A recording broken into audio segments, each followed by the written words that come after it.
Hello everyone, very warm welcome to this amazing session.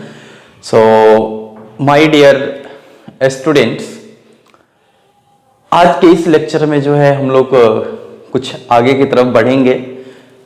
Last lecture में हमने देखा था कि कुछ क्वेश्चंस की प्रैक्टिस किया था हमने, राइट, फ्रॉम रेजोनेटिंग स्ट्रक्चर्स, कैसे रेजोनेंस होता है, इलेक्ट्रॉन का फ्लो कैसे होता है, how to calculate number of resonating structures, right. तो ये सब चीजें जो है हमने लास्ट के लेक्चर में देखे थे, राइट.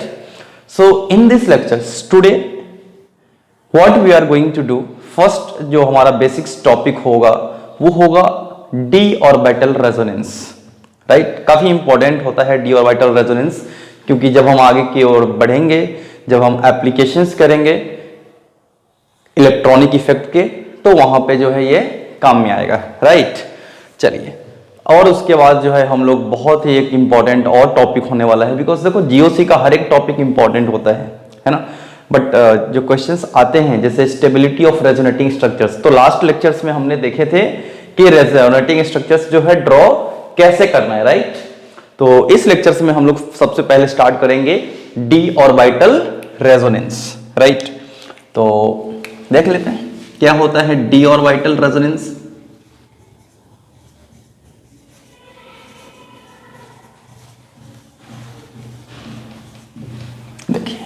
ध्यान से सुनिएगा, डी ऑर्बिटल रेजोनेंस जो है एक नॉर्मल जो रेजोनेंस होता है, जो नॉर्मल रेजोनेंस होता है वैसा ही होता है.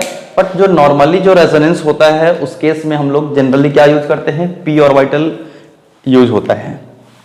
बट जब डी ऑर्बिटल अगर मान लो कंजुगेशन में आता है, जब डी ऑर्बिटल अगर कंजुगेशन में आता है या रेजोनेंस के अंदर अगर डी ऑर्बिटल रेजोनेंस के अंदर अगर डी ऑर्बिटल इन्वॉल्व हो रहा है तो वैसे केस में जो है क्या हो जाएगा, डी ऑर्बिटल रेजोनेंस. तो हम लोग लिख सकते हैं इसमें पॉइंट्स, क्या लिख सकते हैं, व्हेन, क्या लिखोगे आप पॉइंट्स में, when vacant D orbital is involved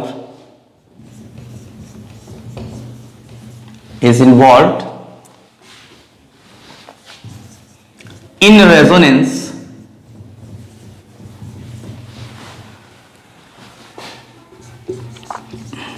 then it is known as d orbital resonance. Then it is known as d orbital resonance, right.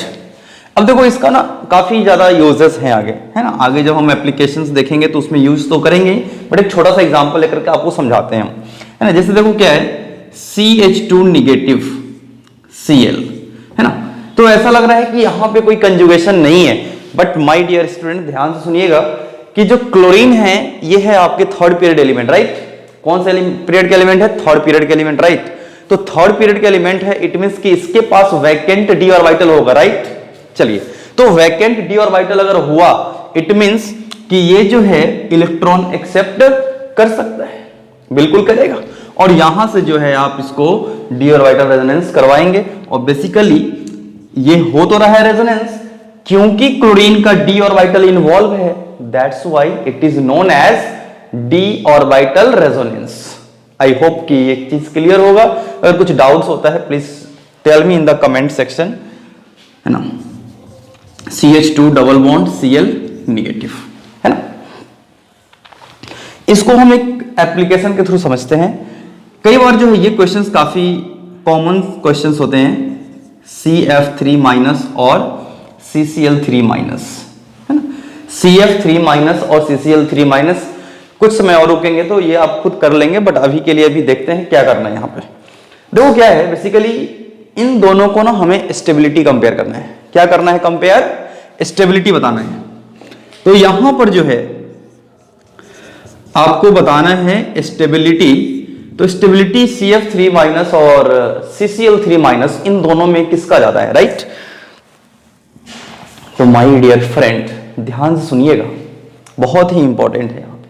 क्या है, जनरली जो हमारे दिमाग में सबसे पहला जो पॉइंट आता है वो ये आता है कि निगेटिव चार्ज है, तो निगेटिव चार्ज है और फ्लोरीन का इलेक्ट्रोनेगेटिविटी जो होता है वो काफी ज्यादा होता है क्लोरीन से। क्लोरीन से इलेक्ट्रोनेगेटिविटी क्या होता है, ज्यादा होता है किसका, फ्लोरीन का। एंड फ्लोरीन का इलेक्ट्रोनेगेटिविटी ज्यादा होने का मतलब क्या हो जाएगा, यहां पर होगा कि फ्लोरीन ज्यादा खींचेगा, माइनस आई इफेक्ट ज्यादा लगाएगा। बट ध्यान से सुनना बच्चों, ध्यान से सुनना, क्या है ना कि बहुत ही इंपॉर्टेंट है। क्या है कि Cl के पास क्या है, वैकेंट डी ऑर्बिटल। Cl के पास क्या है, वैकेंट डी ऑर्बिटल है, और वैकेंट डी ऑर्बिटल है तो यहां पे क्या हो जाएगा, डी ऑर्बिटल रेजोनेंस। और डी ऑर्बिटल रेजोनेंस का मतलब है यहां पर भी इलेक्ट्रॉन डीलोकलाइज होता है। डी ऑर्बिटल रेजोनेंस होने की वजह से क्या होगा, यहां पे रेजोनेंस, और रेजोनेंस का मतलब है कि negative charge delocalization means stability क्या हो जाएगा, बढ़ जाएगा, और दैट्स व्हाई जो स्टेबिलिटी होता है वो CCl3 माइनस का ज्यादा होता है। आई होप कि डी ऑर्बिटल रेजोनेंस आपको समझ में आ गया हो। हम लोग अगले टॉपिक की तरफ बढ़ेंगे अभी। तो हमारा नेक्स्ट जो टॉपिक जो हमारा होगा स्टेबिलिटी ऑफ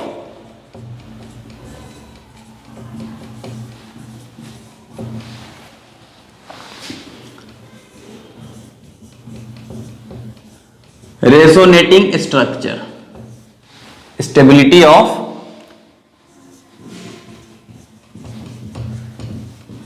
रेजोनेटिंग स्ट्रक्चर, है ना। तो स्टेबिलिटी बताना है, क्या है ना कि ये इसलिए इंपॉर्टेंट है कि इससे डायरेक्ट क्वेश्चंस आते हैं और बहुत आसान होता है। ये जो है यहां से ना डायरेक्ट क्वेश्चंस आते हैं और काफी इंपॉर्टेंट होता है। डायरेक्ट क्वेश्चंस आता है और आसान होता है, तो देखो नंबर अगर हमें मिल जाए कहीं से तो अच्छी बात है ना। अगर आसानी से नंबर मिल रहा है तो हम क्यों छोड़ेंगे नंबर, बताओ, है ना। तो काफी इंपॉर्टेंट टॉपिक होता है ना। आप PYQ देखेंगे, प्रीवियस ईयर क्वेश्चंस, तो बहुत सारे क्वेश्चंस आपको इसके मिलेंगे, है ना। JEE एडवांस से लेकर के मेंस तक हर जगह पर आपको ये मिलेगा, है ना। तो कुछ सर्टेन पॉइंट्स हैं, सर्टेन रूल्स हैं जिसको ना हम फॉलो करेंगे और फॉलो करते हुए जो है सॉल्व करेंगे क्वेश्चंस, ठीक है। तो इसमें जो सबसे पहला अगला जो टॉपिक है हमारे पास वो है क्या, stability of resonating structure, right. क्या है हमारे पास next topic, stability of resonating structure. और जैसा कि हमने बताया आपको कि ये जो है काफ़ी ज़्यादा इंपॉर्टेंट होता है हमारे लिए और JEE एडवांस और मेंस के पॉइंट ऑफ व्यू से। तो कुछ पॉइंट्स है जिसको हम लोग फॉलो करेंगे और अप्लाई करके और इससे हम क्वेश्चन सॉल्व कर लेंगे। क्लियर है पॉइंट। चलिए, तो देखो क्या है ना, स्टेबिलिटी ऑफ रेजोनेटिंग स्ट्रक्चर्स में क्वेश्चंस कैसे कैसे पूछा जाएगा। पहले रूल समझने से पहले हम लोग समझते हैं कि क्वेश्चंस क्या पूछा जा सकता है। क्वेश्चंस जैसा कि लास्ट क्लास में हमने सीखा था रेजोनेंस हाइब्रिड। तो रेजोनेंस हाइब्रिड जो होता है वो कैसे फॉर्म होता है, by contribution of resonating structures. तो क्वेश्चंस, पहला क्वेश्चन आपको ये पूछा जा सकता है कि which of the following resonating structure is least stable, right.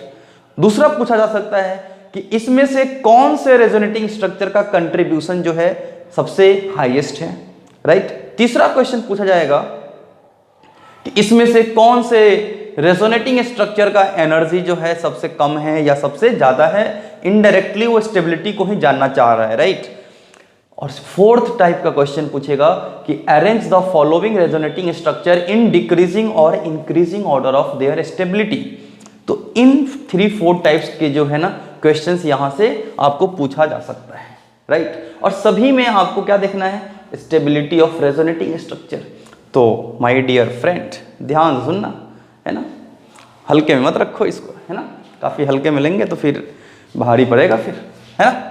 चलो, तो सबसे पहला पॉइंट है हमारे पास, इसके लिए कैसे चेक करना है। तो सबसे पहले हम लोग चेक करते हैं कि number of covalent bond, right. तो ऐसे रेजोनेटिंग स्ट्रक्चर्स जिनमें नंबर ऑफ कोवैलेंट बॉन्ड ज्यादा है अलोंग विथ कोवैलेंट बॉन्ड, सभी एटम का ऑक्टेट अगर कंप्लीट होता है तो वो रेजोनेटिंग स्ट्रक्चर क्या होगा, ज्यादा स्टेबल होता है। Means more number of covalent bond, R is having more number of covalent bond with complete octet will be more stable, will be more stable. I hope clear होगा। इसके बाद अगर suppose करें कि अगर रूल्स नंबर 1 पहला point अगर apply नहीं कर पा रहे हैं तो हम लोग मूव करेंगे नेक्स्ट पॉइंट पे। इसी सीक्वेंस में मूव करना है, ध्यान रखिएगा।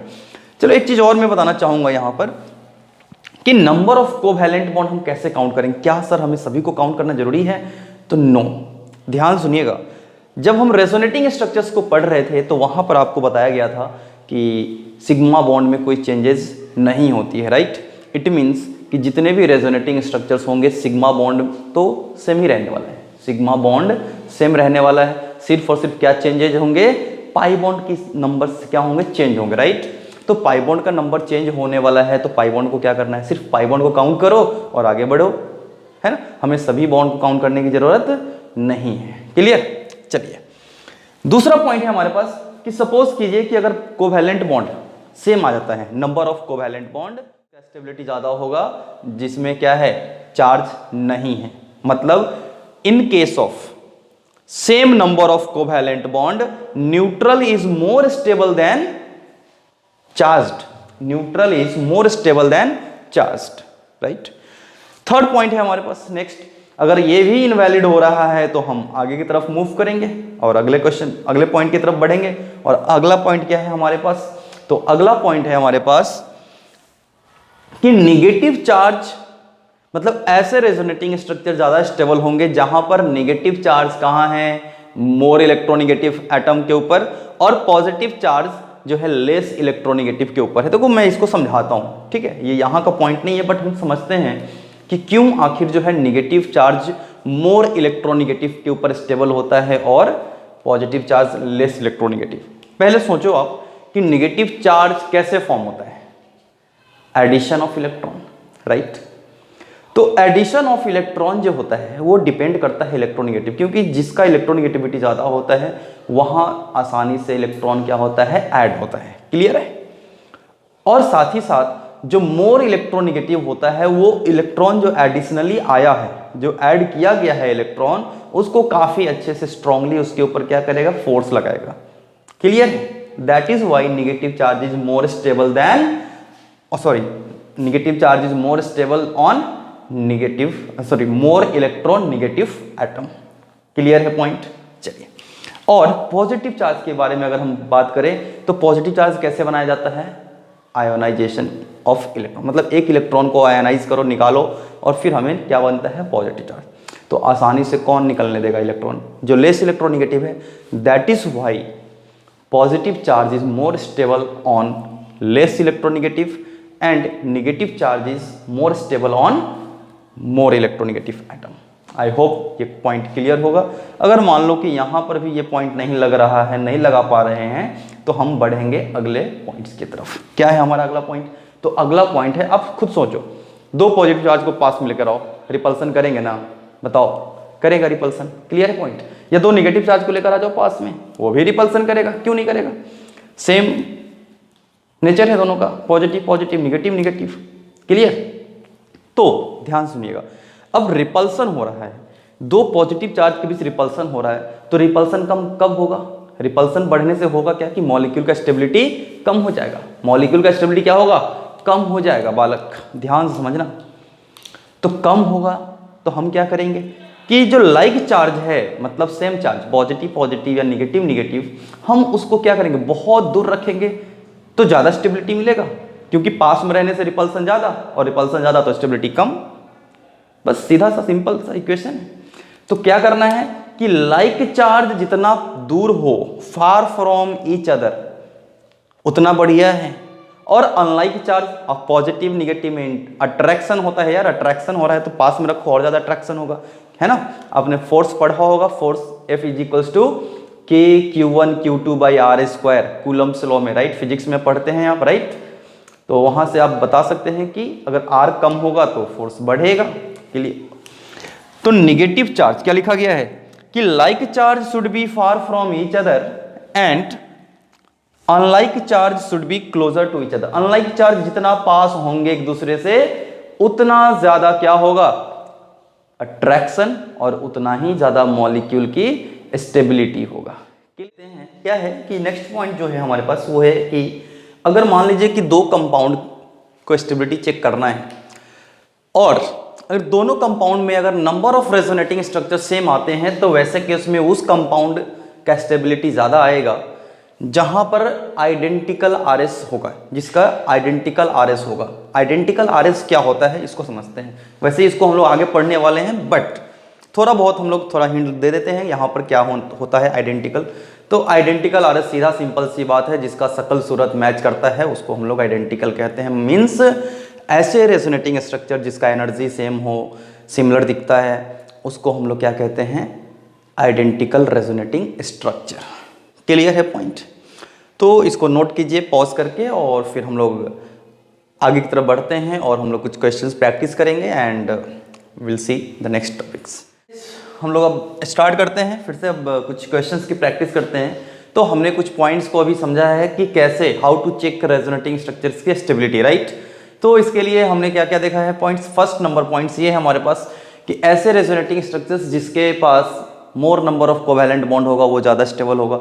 दूसरा पॉइंट हमने क्या सीखा है कि in case of same number of covalent bond जिसमें लाइक चार्ज नहीं है वो ज़्यादा स्टेबल होगा, that is neutral is more stable then charged, right. Third point हमने क्या सीखा है कि negative charge will be more stable on more electronegative atom and positive charge will be more stable on less electronegative. Clear है points? चलिए उसके बाद जो है नेक्स्ट पॉइंट हमने क्या सीखा, लाइक चार्ज जितना दूर होंगे उतना ज़्यादा स्टेबल होगा बिकॉज रिपल्सन कम होगा, एंड अनलाइक चार्ज जितना पास होंगे उतना अट्रैक्शन होगा उतना ज़्यादा स्टेबल होगा। चलिए तो हम लोग इसके बेसिस पे जो है कुछ क्वेश्चंस को सॉल्व करते हैं। तो सबसे पहला क्वेश्चन है हमारे पास, इनमें से ना बताना है आपको कि लिस्ट स्टेबल कौन है, राइट। तो सबसे पहले ना आप रूल नंबर 1 को देखो, ध्यान से सुनना बच्चों, बहुत इंपॉर्टेंट है ना। एडवांस जेई और मेंस दोनों में ये, आईआईटी और मेंस दोनों में ये आया हुआ है, ऐसे क्वेश्चंस आते रहते हैं बिकॉज डायरेक्ट है और आसान भी होता है।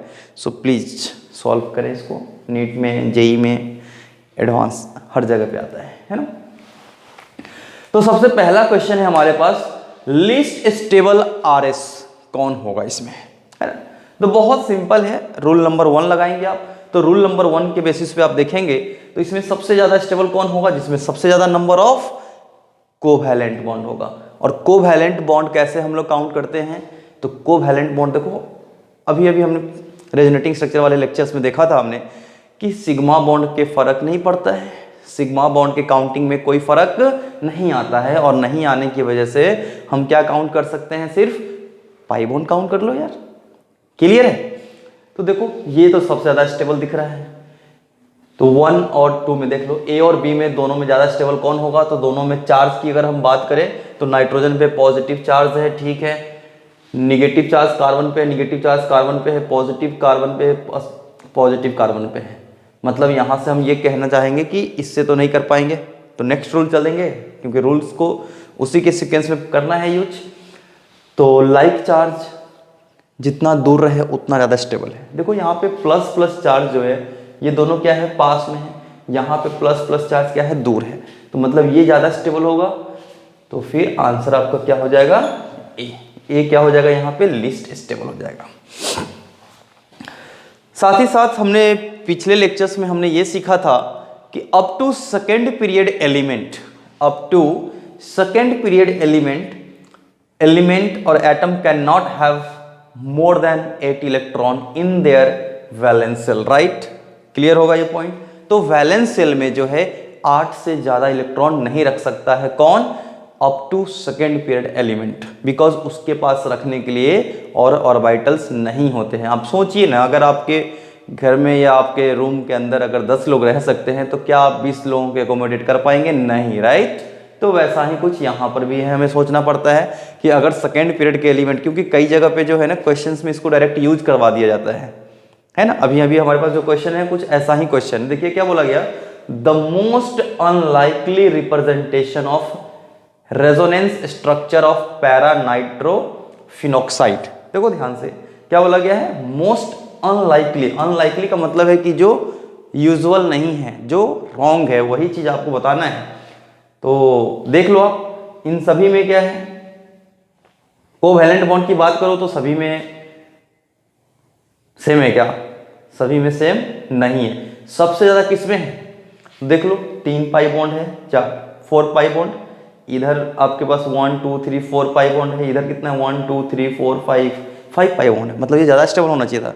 बट ध्यान से रखना बच्चों, नाइट्रोजन जो कि क्या है, सेकेंड पीरियड एलिमेंट है, और second period element can not have more than 8 electron in their valence shell, and 5 bond ये कभी भी नहीं बना पाएगा, means this is not acceptable, है ना।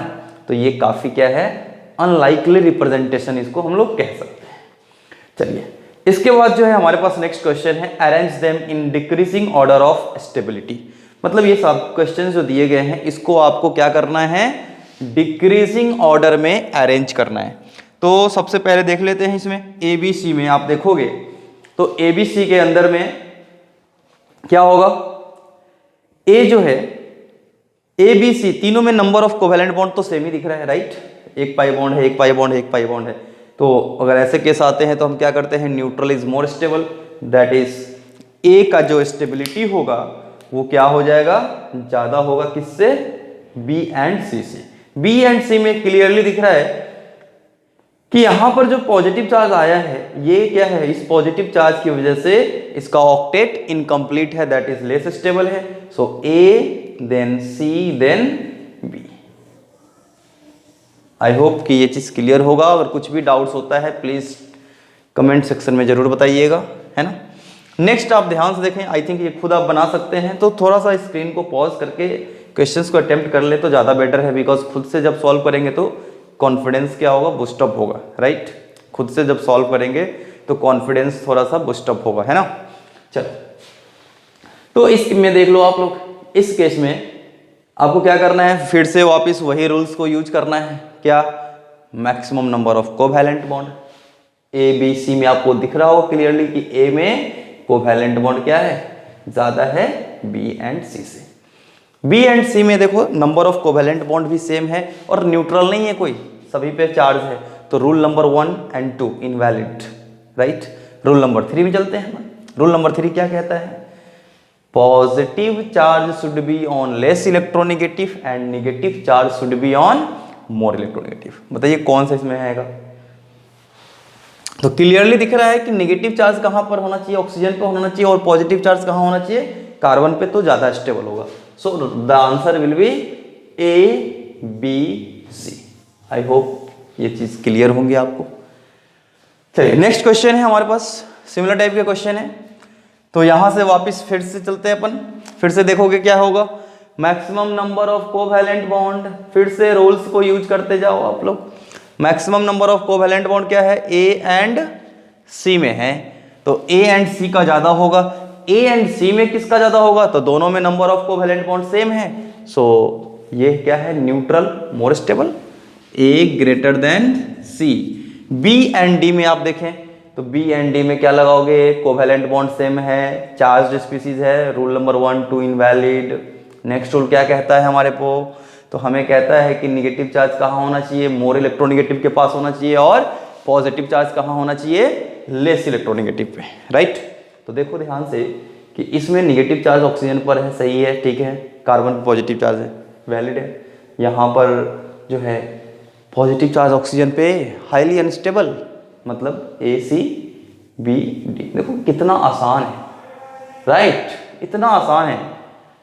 चलेगा, इस नेक्स्ट क्वेश्चन जो दिया गया है आपके सामने, इस क्वेश्चन को ना आप लोग इसको होमवर्क में रखो, है ना। And I request all of you guys, please comment section में जरूर आप आंसर बताएंगे, और डेफिनेटली आपको वहां पे आपको रिप्लाई मिलेगा, है ना। रिप्लाई आपको दिया जाएगा, आप डेफिनेटली आप रिप्लाई मिलेगा और आप भी करेंगे, है ना।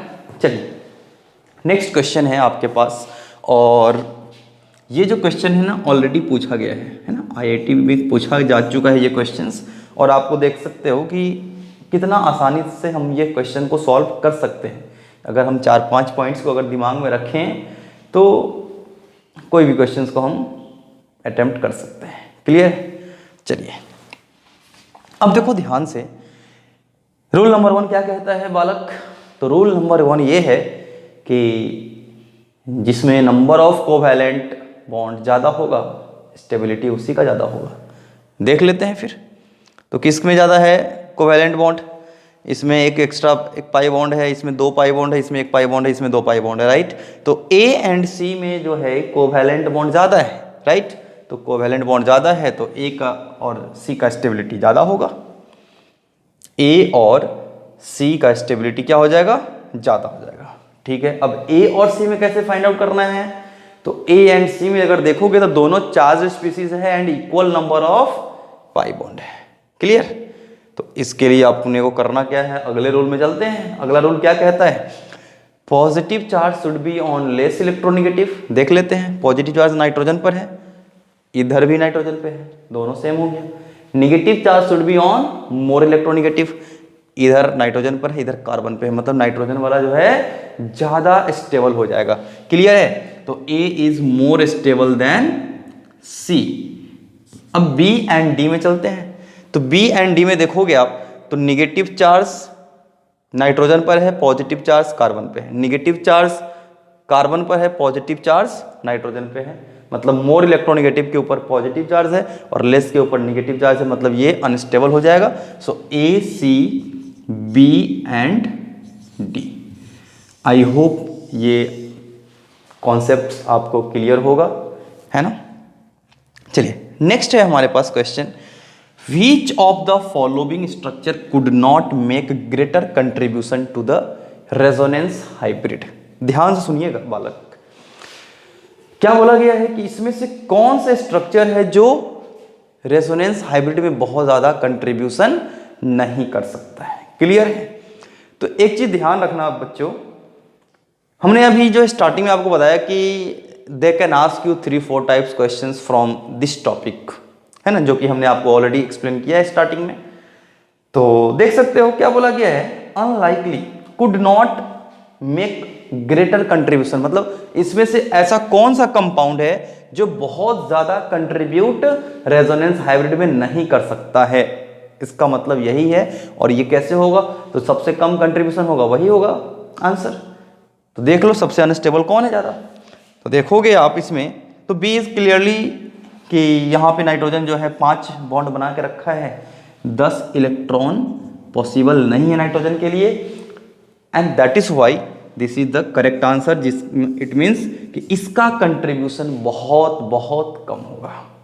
आई होप कि ये टॉपिक जो है समझ में आ गई होगी। सो आज की लेक्चर में हम लोग यहीं तक रखेंगे। Will see you in the next lecture, है ना? Till then thank you so much, have a nice day.